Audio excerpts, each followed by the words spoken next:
पूरे चौके को, रसोई घर को पोंछा जाता था। मिट्टी का होता था तो भी उसको पोता लगाते थे।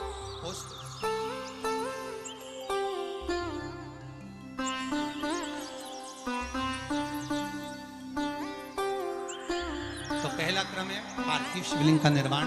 सावन के महीने में अगर आप शिवलिंग बनाते हैं, सोमवार को शिवलिंग बनाते हैं, तो नियम ध्यान रखिए, हमारा लिंग पुराण से है, इसका नियम ध्यान रखिए। क्या करना है? मिट्टी को लाना है, जल का छींटा देना, छींटा जरूर देना, घर में लेकर आए और जल का छींटा होना जरूर।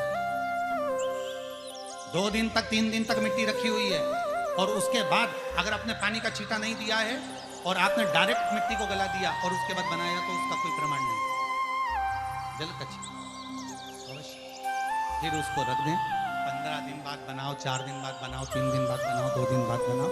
शिवलिंग जब बनाओ तब उस मिट्टी को, जो कलश आपने रसोई घर में रखा है चावल का दाना रखकर प्लेट के ऊपर, अर्थात उस कलश का जल उस मिट्टी में थोड़ा सा डालिए। क्यों डाला जाता है उसका भी भाव वर्णन किया है। अब भविष्य पुराण, स्कंद पुराण और अग्नि पुराण, इन तीनों से ले लिया गया। वर्णन किया गया जब उस कलश का जल हम डालते हैं तो उस कलश में पितरों का भाव आ जाता है, अन्नपूर्णा का भाव आ जाता है, घर में लक्ष्मी का भाव आ जाता है, संपदा का भाव आ जाता है। पूरे 24 घंटे के अंदर एक क्षण के लिए रसोई घर में 33 कोटि देवता आते हैं, तो वो देवता का सारा भाव उस कलश के अंदर आ जाता है। और वो जल जब हम उस मिट्टी में मिलाते हैं तो गंगा, यमुना, सरयू, सरस्वती, ये 33 कोटि देवता में, तो इन सब का आनंद उस जल में आ जाता है। और वो जल जब हम मिट्टी में मिलाते हैं तो मिट्टी पवित्र हो जाती है, स्वयं कैलाश अधिपति को स्वीकार करने के लायक हो जाती है, निर्मित करने के लायक।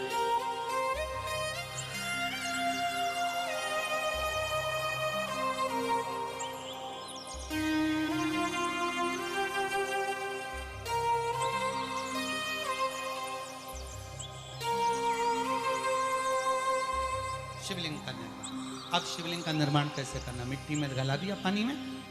सबसे पहले शिवलिंग बनाने से पहले पात्र को, पात्र जो होता है उसके नीचे बेलपत्र रखना है। क्या रखना है? एक बेलपत्र। शंकर को झेलने के लिए कोई साधारण नहीं है पात्र जिसपे झेला जाए। स्वयं गंगा शिव की जटा में और आप शंकर के शिवलिंग का निर्माण कर रहे हो, कोई साधारण नहीं हो सकता। स्वयं आप विदेश्वर संहिता के अंतर्गत पढ़े कि ब्रह्मा और विष्णु, ब्रह्मा ऊपर जा रहे हैं, भगवान विष्णु नीचे जा रहे हैं, तो पता नहीं कर पा रहे कि यहाँ चरण कहां पर और शीश कहां पर। उसको जानिए।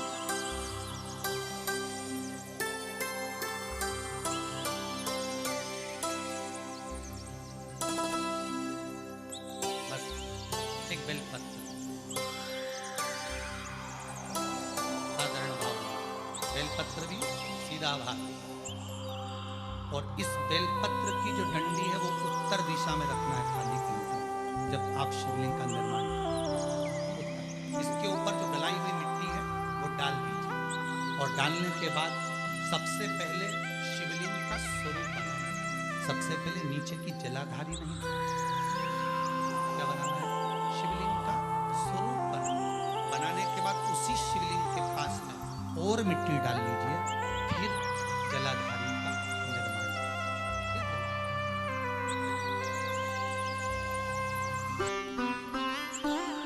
शिवलिंग जलाधारी निर्मित हो गई। शंकर जी का संपूर्ण परिवार शिवलिंग में रहता है, आपको पहले भी। भगवान भूत अधिपति भूतेश्वर भगवान शिव का संपूर्ण परिवार शिवलिंग में, पहले भी कथा में कहा, आज फिर आपको वर्णन कर देते हैं। जैसे ये जलाधारी है गोल, ये चरण है, ये शिवलिंग है। ये जो गोल भाग है जहां पर भगवान शंकर का शिवलिंग रखा है, ये पार्वती जी का हस्त कमल। जहां से पानी नीचे गिर रहा है, इसके राइट भाग में श्री गणेश जी का स्थान, लेफ्ट भाग में श्री कार्तिकेय जी का स्थान। बीच में जो एक मोटी सी लाइन होती है जलाधारी में, वो पार्वती जी के सुंदर पुत्री अशोक सुंदरी का स्थान। शंकर जी के ऊपर तिकोणी रखी रहती है, उसके ऊपर से जो जल बूंद बूंद नीचे गिरता है, ये जो पानी बूंद बूंद नीचे गिरता है, या आप कलश से जल चढ़ाते हो या आप श्रृंगी से जल चढ़ाते हो, तो ये जो पानी गिर रहा है ये शंकर भगवान की 5 पुत्रियां जया, विषहरा, शामरी बारी, दौतली और देव, ये शंकर जी की 5 बेटी, 5 पुत्र। कार्तिकेय भी है, गणेश भी है, अशोक सुंदरी भी है, शंकर जी की 5 बेटियां भी हैं, शंकर भी है और पार्वती भी। अर्थात शिव जी के परिवार में आपको गणेश जी की पूजन अलग करने जाने की जरूरत नहीं पड़ेगी, शंकर के परिवार में पार्वती जी की पूजन अलग करने जाने की जरूरत नहीं पड़ेगी, कार्तिकेय की पूजन अलग जाकर करने की जरूरत नहीं है। शंकर का परिवार शंकर के शिवलिंग के साथ में उस जलाधारी में संपूर्ण परिवार शंकर का विराजमान है, संपूर्ण परिवार, कुछ भी नहीं, और पूरा परिवार है महाराज। फिर वही बात आई, ध्यान दीजिएगा, जिस व्यक्ति को नींद ना आवे, रात्रि को सोते समय टेबलेट खाने की जरूरत नहीं, शंकर भगवान की 5 पुत्रियों का नाम लीजिए। जया, हाथ में जल लो, पलंग पर बैठो, जल हाथ में लिया, जया आचमन कर लो, विषहरा आचमन कर लो, शामली बारी आचमन कर लो, दौतली आचमन कर लो और देव आचमन कर लो। ये शंकर की जो 5 पुत्रियां हैं, ये ऐसी पुत्रियां हैं जो निंद्रा देवी को लेकर आती हैं और हमें विश्राम का आनंद सुख प्रदान करती हैं, हमारे नैनों पर विराजमान।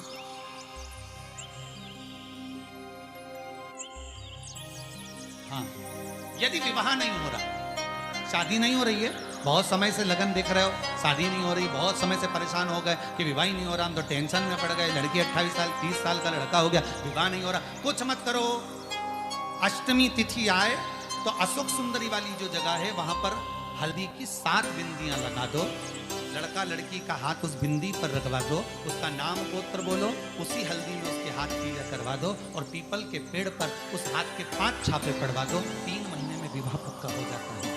उसका इतना, अशोक सुंदरी के उस हल्दी का इतना प्रभाव,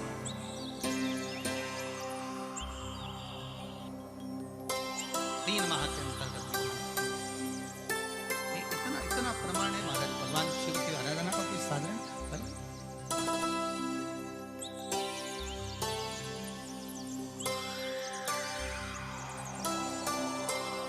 निर्मित करा शिवलिंग। एक बार सब जितने भी टीवी पर बैठे हैं, सम्मुख में कथा सुन रहे हैं, फेसबुक यूट्यूब पर सुन रहे हैं, एक बार साथ में समझें वापिस निर्माण को, शिवलिंग के निर्माण को। मिट्टी लाए, स्वच्छ जगह की, जल का छींटा दिया, रखा। जब शिवलिंग बनाया तो 1 कलश पानी पहले से 2 घंटा, आधा घंटा, 15 मिनट, 20 मिनट पहले उसको रख दिया, उसी पानी से उसको गीला करा। गीला करने के बाद उसका निर्माण सबसे पहले बेलपत्री, बेलपत्री के ऊपर मिट्टी, मिट्टी के ऊपर रखकर शिवलिंग का निर्माण, फिर जलाधारी पर, जलाधारी का निर्माण और शिवलिंग का निर्माण पूर्ण होने के बाद में फिर बाबा का सुंदर भाव से श्रृंगार करें, अभिषेक करें, पूजन करें। और एक बात याद रखना, पार्थिव शिवलिंग का अगर निर्माण करा है तो आपको वो पार्थिव शिवलिंग को रात्रि होने से पहले विसर्जन होना जरूरी है। हाँ, अगर कोई शिवरात्रि का दिन है तो फिर आप पूरी रात रख सकते हो, हरतालिका तीज का दिन है पूरी रात रख सकते हो, बड़ी तीज है, छोटी तीज है, आप शिवलिंग बनाए हो तो आप पूरी रात रख सकते हो, विशेष कोई उत्सव है, श्रावण का महीना है, पूरी रात रख सकते हो। पर बाकी के समय अगर आप शिवलिंग का निर्माण करें तो उसको सूर्यास्त होने के पहले आप उसको नदी में, जल में, जलाशय में विसर्जन।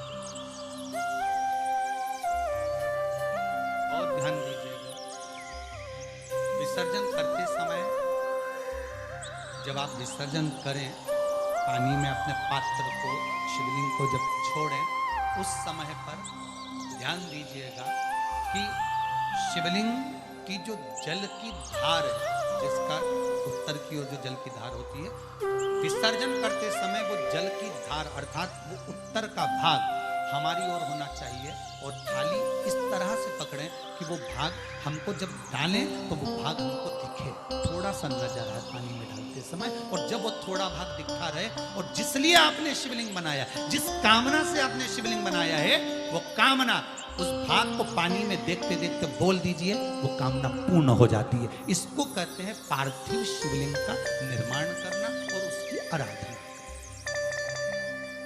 उसकी आराधना। कई लोग करते हैं, बना भी लेते हैं, पूजन भी करते हैं, और कई बार कहते हैं हमारा काम नहीं।